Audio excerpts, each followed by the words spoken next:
This is a twofold video. I'm going to show you the best way to farm vigor, as well as how to cheese the big red enemy afterwards at the end of this.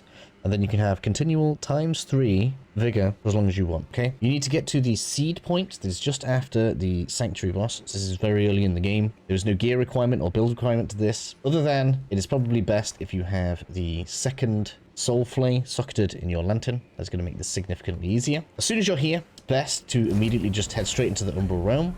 That's obviously how we're going to get the multiplier here and begin clearing all of the enemies out. And do this until the eye has obviously turned red. Now, if I get some standout enemies here, just because there's a couple of things we should be demonstrating while I do this. The main one is, right, don't absorb any of the pustules or blow up any of the pustules until you've at least used the soul flay on something, because that is going to be useful for you to have available later on. I've got a bit of a way to deal with the dude up at the top, but we do ideally want to have our soul flays available for the main event, which is going to be the end of this. So this guy here that's going to start patrolling over us, we want to get him so that he starts flailing himself, and then we're just going to kind of step on out, because when he hits himself, it means that he is going to charge at you, okay?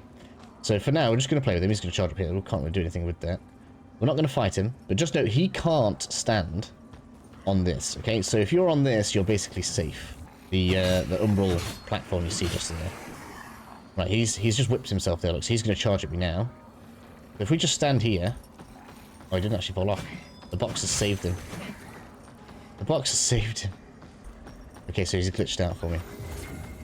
Usually, if you get him to come off here, he'll try and stand on this thing and it'll just drop him off.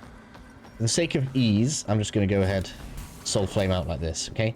So for those that don't know, if you're using an analog stick, the direction you press on the movement analog stick, so I was pressing left there, while you're soul flaying, it'll fling him off. Okay, being as we've used that, we're going to go ahead and we're going to recover one of our nodes. Now, there's quite a few of these nodes around. There's a couple in the cave. Where is it? I'm sure there's one back here. Where is it? Here's where it was. There's the one in the cave that I was thinking about. There we go. So I've got the soul flays back. That should be right. No, didn't recharge it. So realistically, you want to stay on this platform here, and that's because, right, regardless of how good or bad your weapon is, we have a weapon we can use that will insta-kill anything we put out there. So if you see butterflies, you can send those off using the exact same method we did with the big guy. But I wouldn't do it too much. You're going to need at least one soul flay, and maybe you want to keep both for the main enemy, because he is going to give you the most. He's worth like 10k on his own. You do want to save it for that. But now that everything's clear, what I'm recommending to you to do is just kind of come around in little laps like this. You're going to come all the way down to this bottom part, turn around, all the back of it. That's just going to keep enemies spawning, right? This is just something to do realistically while the big guy's coming. So keep going up and down, keep going up and down. And something else worth knowing is, let's say that wasn't just 2, let's say that was 5 and a butterfly, because sometimes you can get pretty big groups of enemies. If you do feel the need for a reset, all you need to do is just roll here, eye will close, and it's all disappeared. So we're just going to keep on doing that now until the eye turns red. Okay then, so when he's getting close to being ×3, you can see right now, so we're getting a bit desperate. You should realistically already be over the side. You should go over there and wait for him, but I'm going to show you guys just in case you happen to be over here fighting and catches you off guard, right? He's going to appear. We are going to go ahead and we're just going to jump across, come up to the top end. He's going to respawn up here on this little hill. Okay, we'll just spawned up here. All we need to do now is jump over to the other side, and then when he comes out like that, we just need to soul flay him off the ledge, okay? Get him down there, and bam. You can see all that vigor is waiting for us right there, right? And if he decides it's going to be stubborn and not come out, all you need to do is jump back across, get him to here, and then jump back to the safe side so that you can continue to get your soul flay off. And we're going to go ahead and jump across.